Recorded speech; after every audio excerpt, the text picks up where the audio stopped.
Aloha, I am Naomi Irons, and welcome to Conscious Parenting in a Time of Stolen Dreams podcast.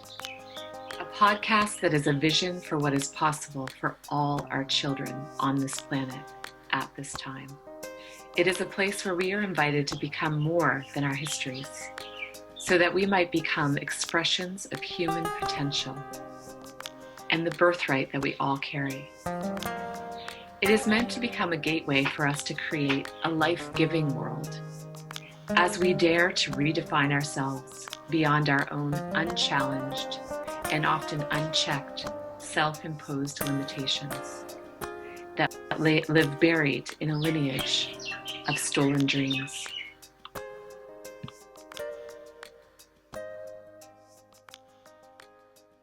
I want to welcome you back to the podcast. I'm delighted to have you join me for another week.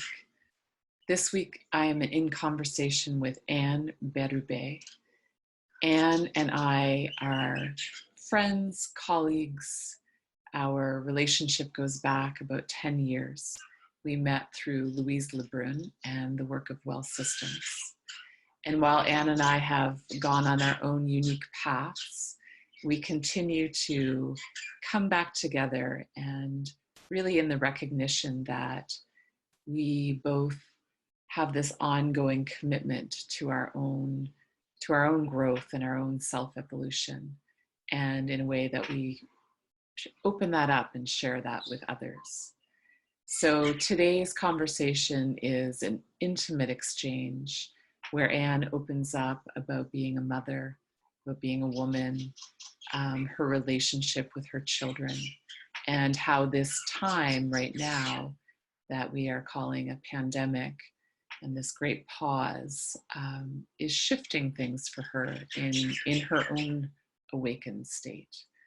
One of the other recognitions for both Anne and I is that our children arriving was really the huge invitation and start point to a journey for us, that we knew more awaited us, and that more was ourselves. So the other things that I want to share about Anne is she is an author of a beautiful book, a memoir called Be, Feel, Think, Do. She is also a program facilitator and retreat facilitator, holding spaces for individuals and groups for the deepening of self and the ongoing evolution. So I look forward to you joining us in this conversation today and all the places and spaces that we take it. I think really, if I were to, say a few things about the conversation that we had, it's that it really is about beginning to loosen the control that we have in our own structure of how we design our lives, and that with our children as well. And to notice what begins to happen is this natural and organic emergence of the self, the God force, the essence of who we are has the space to unfurl and be expressed. So as always, I am open to questions and conversations that may arise inside of you and awaken inside of you as you listen. So for now, I will turn it over to the conversation with Anne. Enjoy. Good morning, Anne. Good morning, Naomi. It is just such an honor to have you on the podcast today. The pleasure is mine. To be in conversation with you is one of my favorite things to do, Naomi. So this is a candy. This is a treat. Yeah. And I don't really pre-frame a lot before we go into these conversations. And one of the things that I really trust is that just allows for a really authentic flow to happen. So Really, Anne, I mean, like we know and everybody else knows, these are really interesting and in so many ways exciting times because we really are on on the precipice of really choosing something very different for ourselves. And today, what I really want to explore with you is new terrain, you know, the and I think this is where, you know, both you and I get to be lit up because we both get to be at that edge for ourselves of growth, and we get to share that with others. And one of the things I'm really mindful of as we open this conversation is this really is a conversation from an awakened state and not driven by fear. Mm-hmm. I think so many conversations right now in the world, and there's so many perspectives and different things that are being offered up, and I don't always feel empowered, and I don't always feel like I am invited to be deeply rooted inside of myself, choosing for myself. And so I notice those moments. And so, how that all kind of weaves into this conversation today is you and I are going to have a conversation about awakened parenting. Mm. And I think really this time is such a catalyst. So I want to open by asking you, you know, where you find yourself now as compared to, you know, a few months ago, and when you consider parenting, and parenting is a conversation that isn't had a lot. It's a big conversation until we begin to bring it to light for ourselves. We are very deeply connected and rooted to a history, you know, of our own parenting and of how the status quo and how this world has come to be.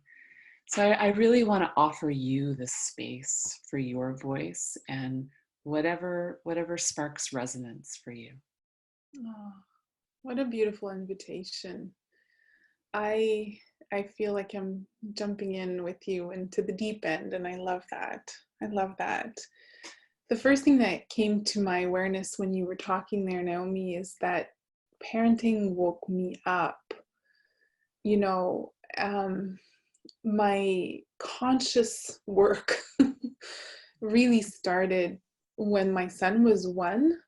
And I think before that, I had an idea of what the possibilities could be for my life and for life itself, but I wasn't consciously aware of my own capacity, and it was through the mirrors of my children through the mirror of my son, my firstborn, that I woke up to that possibility and that capacity inside myself, because the pressure inside my body was so great in the presence of him simply knowing the truth of being.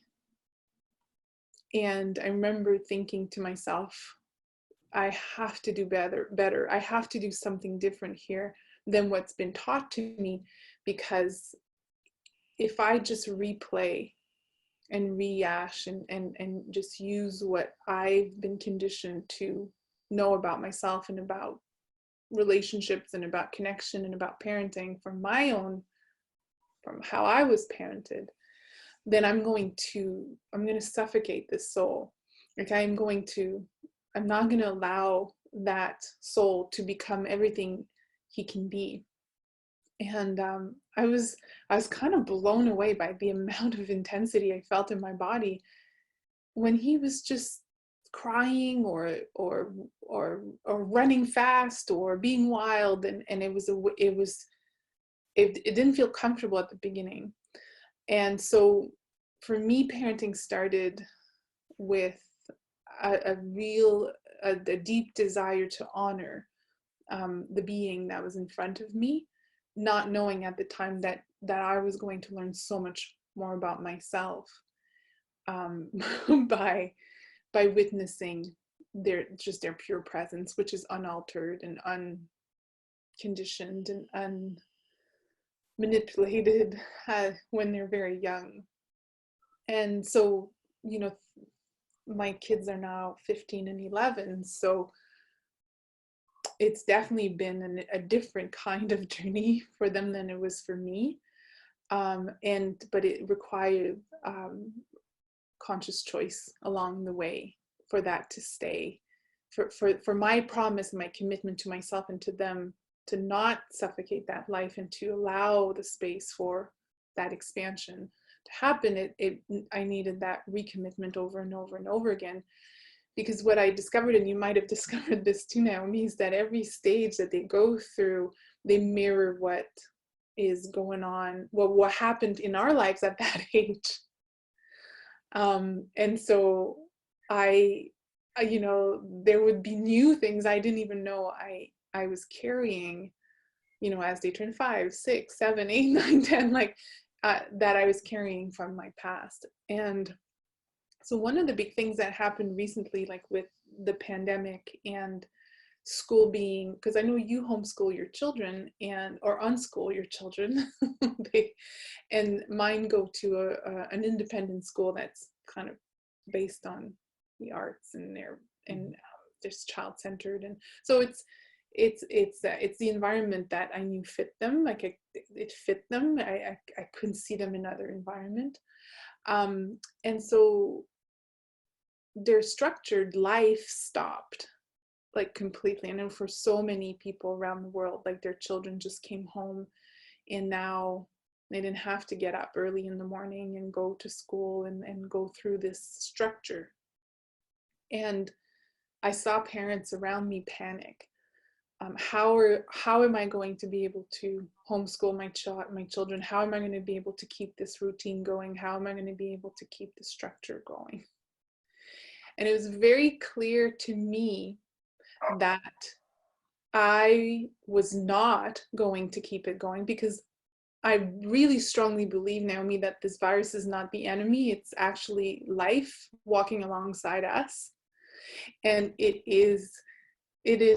the message is not be scared, you know, hold on to your patterns and hold on to the protection mechanism. I'm really clear that's not the message it's sending. Like it's a life-giving message if we choose to see it. And so my sense was we're all asked to let go and surrender. And in my whole body was resisting anyway the idea of keeping them on this structure and this schedule and then making sure they were on top of all the schoolwork. And I decided to just I wanted to see what would emerge naturally from these two very intelligent, wise, brilliant beings if they had all the freedom. And I think, you know, systems are in place because people are worried there'll be anarchy if there's no structure. Well, it's not what happened. It's been amazing to watch them emerge as their own sovereign being in this freedom. And I don't control when they wake up in the morning. I don't control when they go to bed at night. Like my husband and I actually go to bed before them. And I know like that they have a strong base of knowing what feels good to their bodies and what feels good to their soul. And so they've changed, and I'm delighted. I'm watching this in delight. Like this morning I woke up at 8:30, but they were at the basketball court at 7:30, the two of them playing together for 2 hours, and their relationship, like, you know, a lot of people are reporting like kids fighting and all that, and I think like the more structure we put and the more control we try to keep, the harder it is for them to find their way, to find, and they will find their way. And so before the pandemic, for example, my daughter was a competitive gymnastic athlete. It's a very regimented training. Her body was really strong and she was going forward, you know. And then when it stopped, she softened. And she could continue the training because it's available, but she's chosen not to. It's like this deep exhale and saying, my body needed this break. And all she wants to do is create. She's sewing masks, she's sewing scrunchies, she's painting, she's baking. And it's emerging organically during the day. What a dream. Like, what a dream for them to get a chance in their life. And I know your kids have that chance, so they do that all the time. But to get a chance in their lives to see how they will organize themselves from life force when control is completely taken out.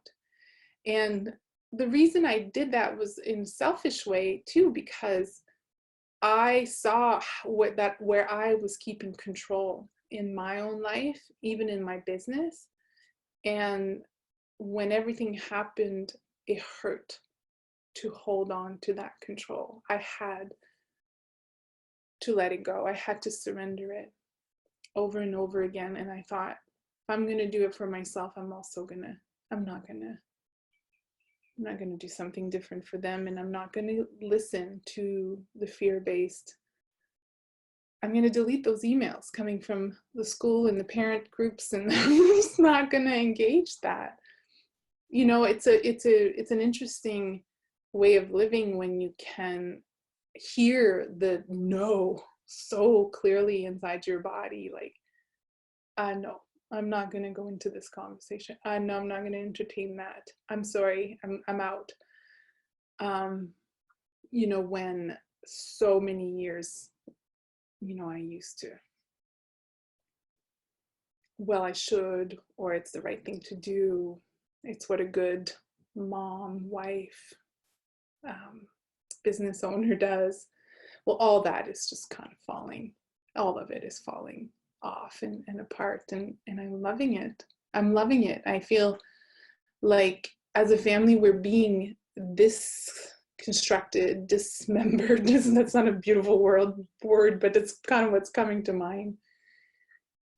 To be reconstructed with a stronger root system, one that's really aligned with life and trust in life. Like, I think a lot of the parenting approaches come from the fear that we're not going to do enough for them and that we're going to fail them somehow. Yet they are also being guided by the God force that we are being guided. So how can that be any other way? And I feel it's a gift to give them that trust, to look at them with the confidence when they're scared or when they're worried and don't know where to go, the confidence that I see you and I know you have it in you. I know you're capable. I'm not scared you're going to get lost here. I'm here with you. You're not alone. I'll always love you. And you've got this. You've got this. None of us know where you're heading, but it will become clear when it's time. Oh, Anne, I am so moved right now. I'm tingly. That's how I feel. And, you know, so much of what you're speaking has been a conversation inside myself for so long. And I think in so many ways, this pandemic has really invited me to have this conversation now outside myself. Mm. You know, that as I listen to you and this natural emergence, you know, those words that you used is really there's this deep alignment for me when I hear those words. And the other thing that I think you're really bringing to light that resonates is there's structure, there's external structure. And as that falls away, it's not that there isn't structure. It's not that, structure is completely removed, but our children have this innate ability to, like you said, structure themselves. Yeah. And within that is the life-giving structure. That is a structure that can come together and can be expressed through and then can deconstruct. That that this isn't a finite way of spending our day. It's like they're at the basketball court this morning. They may be, down the road later on. They might be in, doing something that holds deep meaning to them. And I think this is an important distinction around structure. Yeah. When structure comes from that inner place of desire and potential and deep knowing, and that as parents, we're holding the space for them for that. Yeah. And I love what you were sharing, because it really maps to my own journey. My own emergence is happening at the same time. Yes. Right? Like the invitation is reciprocal. They really are this beautiful invitation for the unexpressed parts of myself to come to light. Yes. To hear things in ways that I move myself forward and in ways that I have held myself back. Yeah. And so to really reframe that the structure and the teacher comes from within. Yeah. And that deep connection to now life has a chance to show itself through us. We are that life. Yes. And yeah, so I just wanted to jump in and share that with you. When you think about yourself in the now, so with everything that you're beginning to see, because I think part of these conversations is really about being able to be so deeply within and to be able to look beyond. For where are we headed? What is this new terrain, and what potential and possibility does it hold, not just for ourselves personally, but as a whole collective, as a whole entire globe? I often struggle with questions about the greater group. I really do, because I really don't know. And I think that, as you and I know that everything happens within and is reflected outside, what I sense for myself is kind of a hope and a dream for everyone. But yet at the same time, knowing that not everyone's here for the same path. And what I sense is this, it's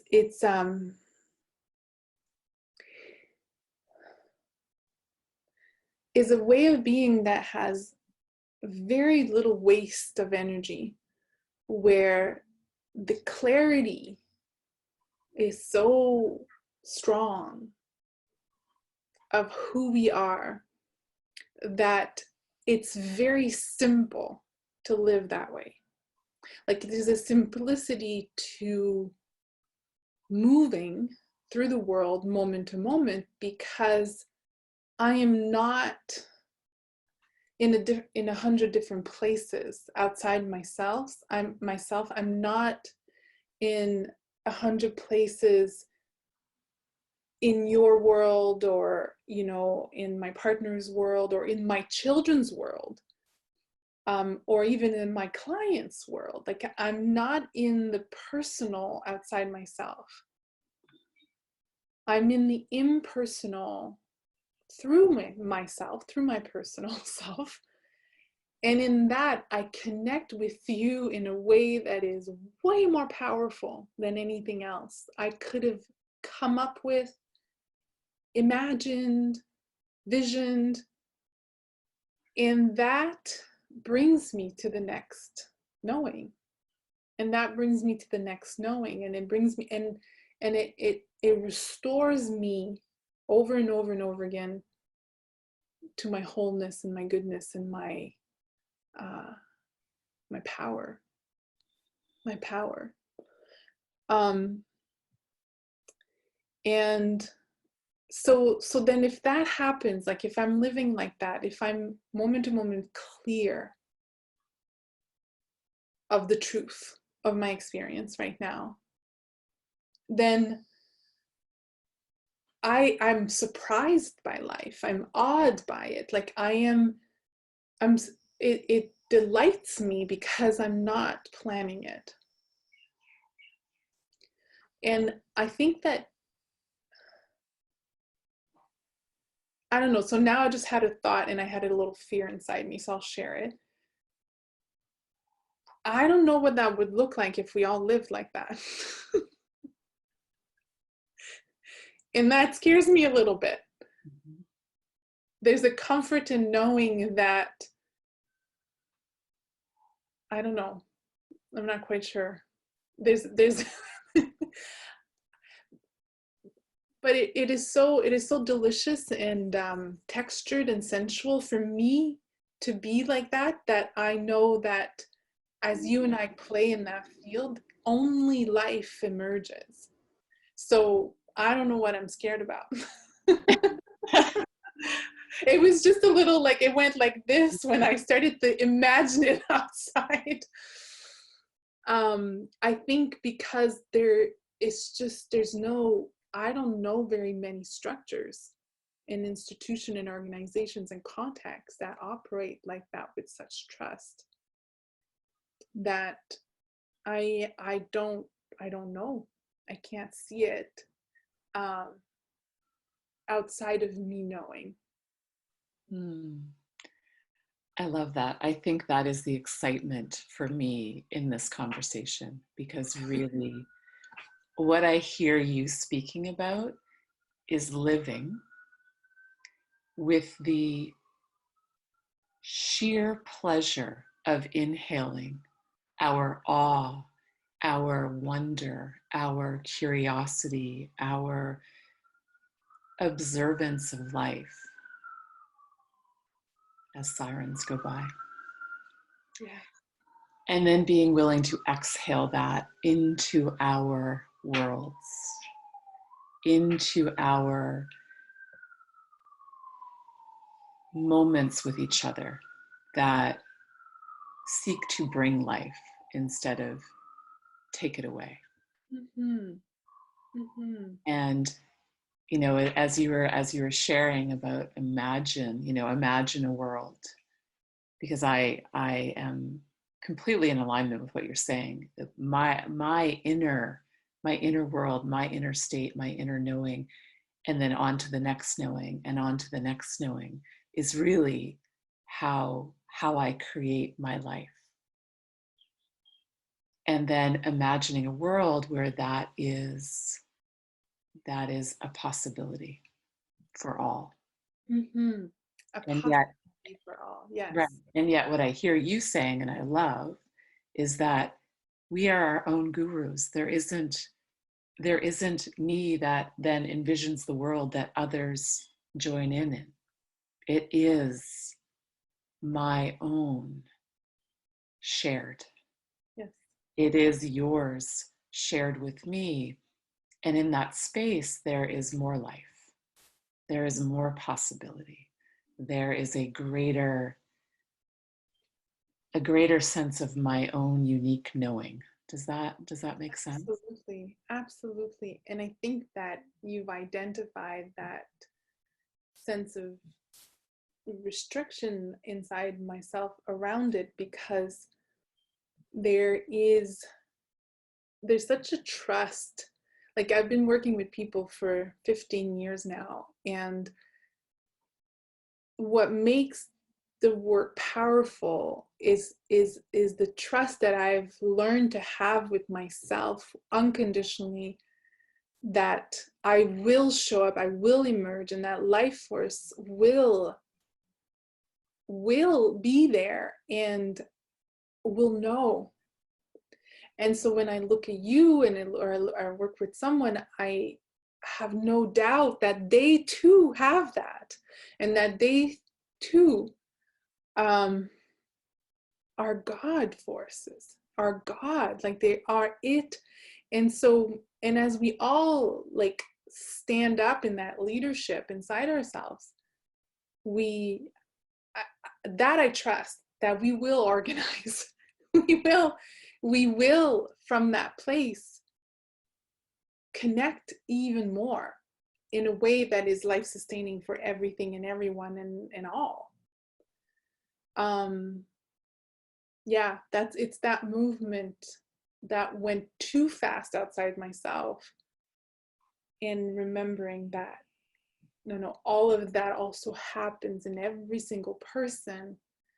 And as that emergence happen, we create and we manifest our world from that place, and it happens simply, and it happens organically, and happens naturally, and it's a lot less work than we made it to be.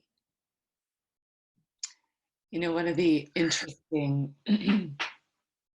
conversations that I had with my son as all of this was beginning and kids were not going to school anymore, you know, my son said, I really feel for all the kids. And he said, I remember what it was like when I went from, and his word wasn't structure, it was rhythm.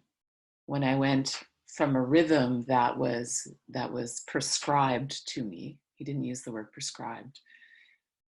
That's how I heard it. And he said, and what it took for me to find my own rhythm, for me to really know that mine could be different from somebody else's, and that I didn't need to look to somebody else for them to give me the instruction for that. Mm-hmm. And he said, so I really feel for all the kids, because this has been my journey. And he said, I can't imagine not having my own rhythm, not being able to create my own day. No, I know. I think it's going to be interesting for a lot of kids going back to school, like even for like, yeah, like for mine, I have no idea like what's going to happen. But the transition, what a beautiful compassion that he felt for that transition, because it's a birth, so it might not be easy. You know, it's an adjustment, and it's a reclaiming and a refinding. And so I love that he tapped into that experience for them, in which he's absolutely right. And it's, but you know, and I know that it's not everybody that's experiencing it like this or as a gift, because of the fear that they're going to miss out. They're going to miss the mark. They're going to miss the curriculum. They're going to miss something. There's this lack, fear of the lack. So yeah, I remember my son, I think he was in grade 3 when he said to me, he's like, so this is it? Like, I get up in the morning, I have breakfast, I go to school, I come back, we have dinner, go to bed, and then I do it again and again and again and again. And that's what people do for the rest of their lives. I remember my husband and I were like, oh God, you have tapped into something big there, my friend. And you know, and he was lucky to be in a free school, like in an open school, with the structure is barely noticeable.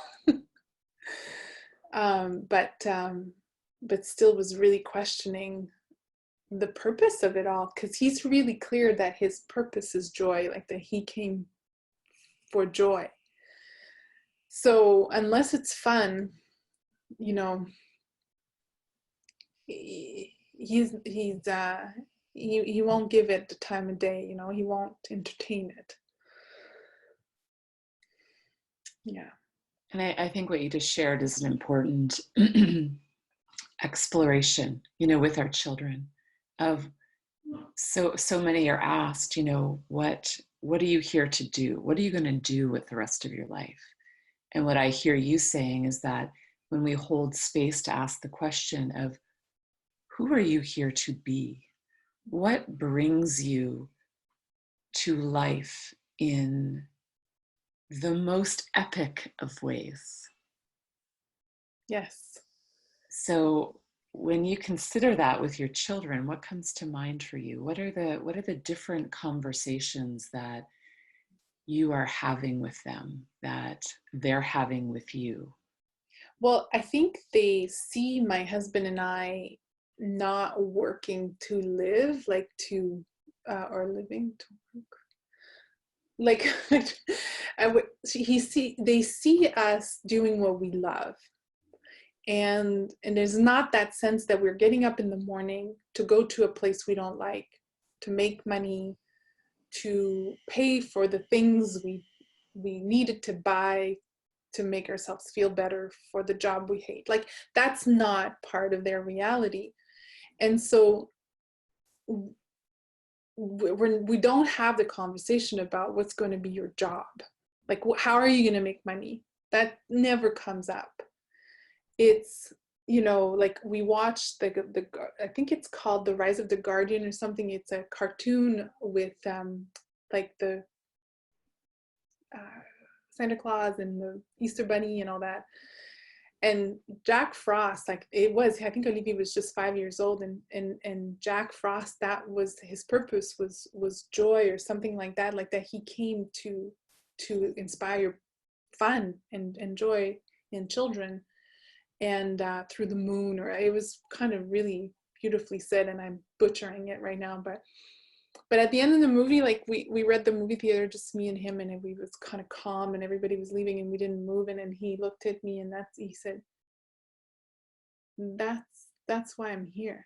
That's why I'm here. And so for him to make his decisions going forward for everything in his life after that point, he had a compass inside him that was guiding him. So if it wasn't resonating with this knowing, then it wasn't worth entertaining. And he would be clear that it wasn't worth entertaining, because he felt free to say yes or no to something, and he felt self independent, like in his own life. So I think now at the point where we are, like there's no way we could make these kids do anything. Like I think we you know, we've let them do them and be them so much that they would move out. Like they would not stay, like, so and then, you know, with my daughter, she its personalities are different, right? So she looks to Paul and I to know. And so it's super important for us to mirror her, to mirror this impersonal self, so that she finds the clarity herself, and then we don't tell her that clarity. Mm-hmm.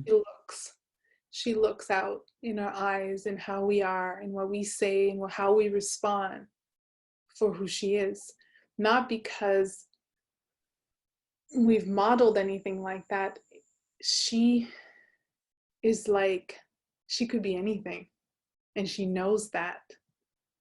How do you collapse the field of infinite possibilities when you can do anything and be anything?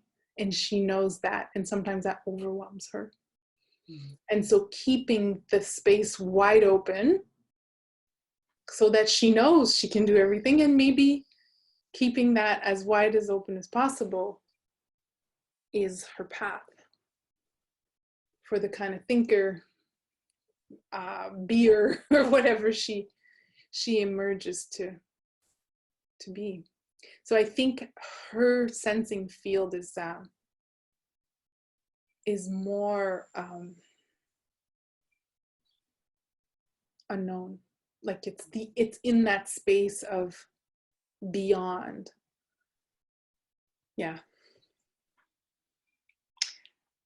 So our children are very, very similar. And I think what I love, if I were to generalize it beyond just our children, is that they're really looking, they're not listening for what we're saying.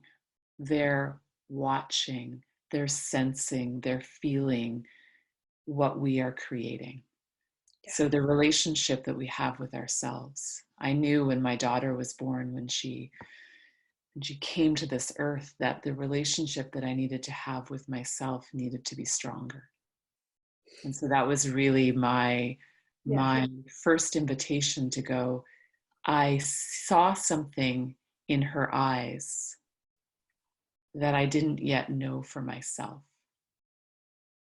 And it was in that moment of recognition that I knew that I knew something more. And so she was that invitation.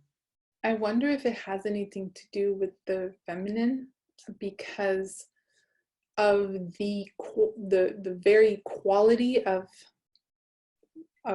feminine is all possibilities. And you know, it's been collapsed so much for us as when we were growing up, but it's still there. It was still there. So to see it, that spark, and you're like, whoa, I am way more than I remember I know myself to be right now. And she hasn't forgotten she's that. Yes. And it was terrifying at the time.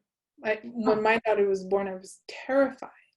I was like, I just birthed a volcano. How am I going to grow even more? Like, how is that even possible? To like, because if I talked about the pain in my body when he was born, well, the pain when she was born was, but I had tools now. I had tools. I knew that it had nothing to do with her, that it had everything to do with me, the pain and the pressure I felt and the intensity. I'm just so delighted to know them. Like I'm honored to be in the present and be a witness to that brilliance. And it looks very human. Like we don't like all float on clouds all the time. Like it's a brawl. It's like very human. Yeah.